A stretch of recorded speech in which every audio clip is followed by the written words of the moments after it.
distant time, far beyond the centuries we've known, the stars have long since outgrown their silence. Mankind has scattered across the galaxies, building fragile homes among foreign suns. Trading routes connect systems, swirling with traffic, thick with industry, choked with ambition. And war, oh, there's always war, fought not with steel and stone, but with fire and light itself. Not all stories are of conquest or glory. Some are quiet, some begin in exile. This is the story of Kael. He sits alone in the shadow of an ancient tower, watching the crimson sun bleed into the dust clouds that shroud this forsaken world. The wind whispers across the jagged peaks, carrying with it the ghosts of a forgotten song, a song that speaks of a golden age when this world was whole, when laughter echoed through the canyons and the people lived among the towers, drawing power from the heart of the dying sun. But that was before the great withering, before the sky bled and the land cracked, before he was all that remained. He doesn't know how long he's been here. Time loses all meaning when there's no one to mark its passing. No one but him, he thinks, or maybe the lizards. He shivers, pulling his threadbare cloak tighter around his shoulders. It does little to ward off the ever-present chill, a chill that seeps into your bones and freezes the blood in your veins. Kael rises, his joints aching with the effort. His once proud frame is bent with age and sorrow, his eyes hollowed by a grief so profound it seems to swallow all light. The crimson sun dips below the horizon, plunging the world into an eternal twilight. It's beautiful, haunting, and utterly, terrifyingly alone. As the last rays of sunlight fade, he turns away from the dying ember in the sky and walks towards the jagged teeth of the mountains. The path is treacherous, but he moves with a surprising agility, his steps sure-footed as he picks his way across the crumbling stone. His gnarled hands grip a staff that looks almost as old as the world itself. It's his only companion on this desolate world, a silent witness to his solitude. Years ago, he carved the staff from the wood of an ancient tree, a relic of a time when the world was green. He remembers that day vividly, the feel of the rough bark beneath his calloused hands, the scent of pine filling his nostrils, the taste of victory sweet on his tongue. He had felled the mightiest tree in the forest, a tree older than the oldest tower, a tree that had seen generations rise and fall. And in doing so, he had proven himself. He had given his people hope, but hope is a dangerous thing on a dying world. Hope can make you reckless, desperate, willing to risk anything for a chance at something better. And in the end, it was hope that led them all to ruin. He reaches the summit, the wind whipping his graying hair across his face. Below him, the world stretches out like a cracked eggshell, the towers like broken teeth against the bruised sky. There's nothing here anymore, just dust and ghosts and the memory of what once was. He leans heavily on his staff, closing his eyes against the biting wind. For a moment, he lets himself remember the warmth of the sun on his skin, the sound of his people's laughter, the feel of a hand in his, the taste of fresh water on his lips. Then the wind steals his memories away, leaving him empty and shivering. He must move, keep moving. Stagnant water collects in the hollows of his cheeks, freezing as quickly as it comes. His old wounds ache, each a testament to battles long past, to lives lost and dreams shattered. He descends into the canyons, moving from shelter to shelter, seeking respite from the relentless wind. The landscape is a graveyard of a forgotten people, littered with the artifacts of a vanished civilization. He sees the twisted remnants of a transport, its hull pockmarked with the scars of battle, its cargo still intact, untouched for centuries. He sees the outline of a dwelling, its walls crumbling, its roof caved in, its furnishings as if abandoned in haste. And in the flickering shadows, he sees the faces of children, their laughter echoing in his ears, their eyes shining with innocence, faces that haunt his waking hours and plague his sleeping ones. He keeps moving, driven by an instinct to preserve, to keep alive the memory of his people, to honor their sacrifice. He doesn't know why he does this.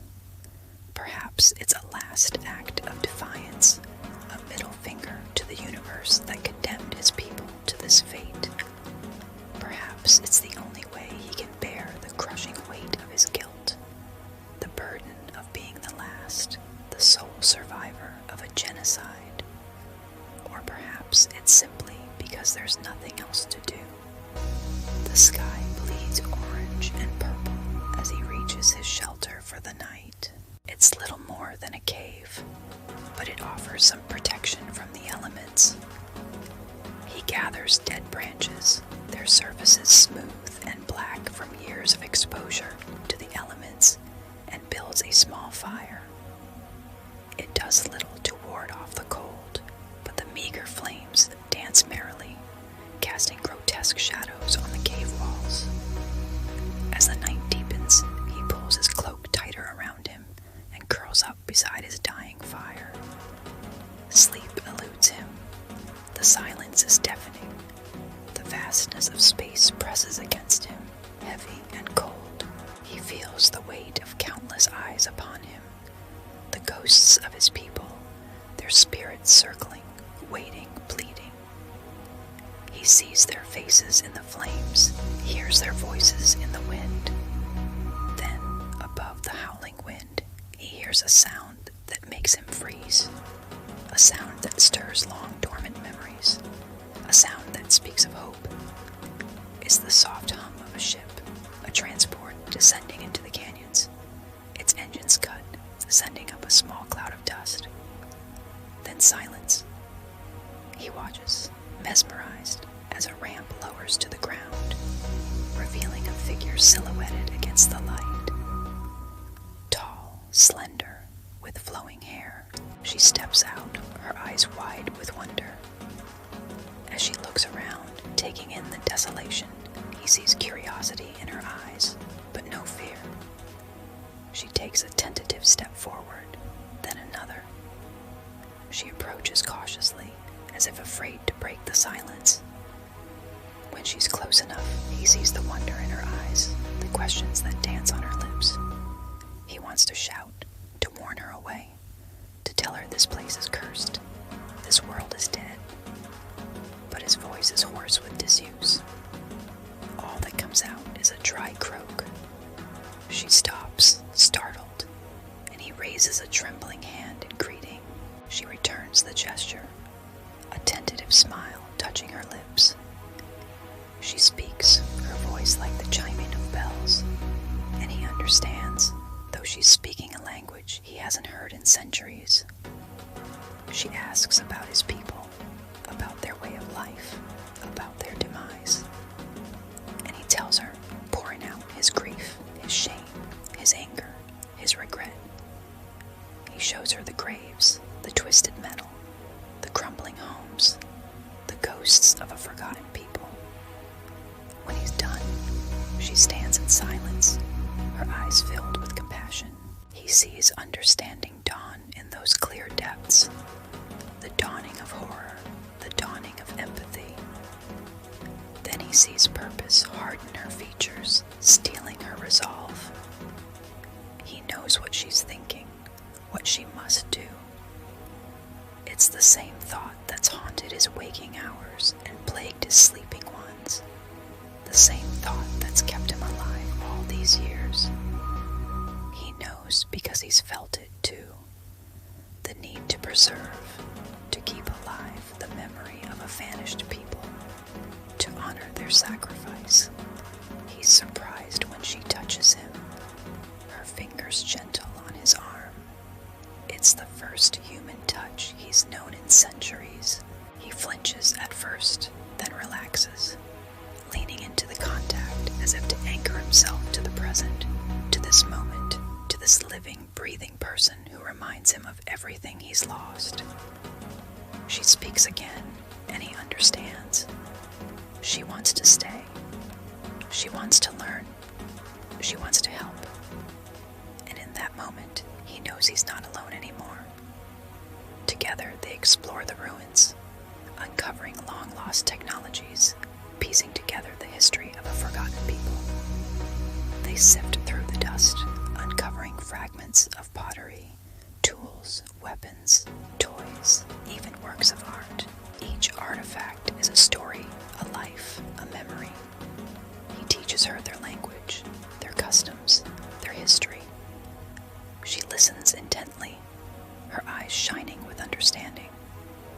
He shows her the constellations, the patterns that weave across the night sky, telling her the stories they hold.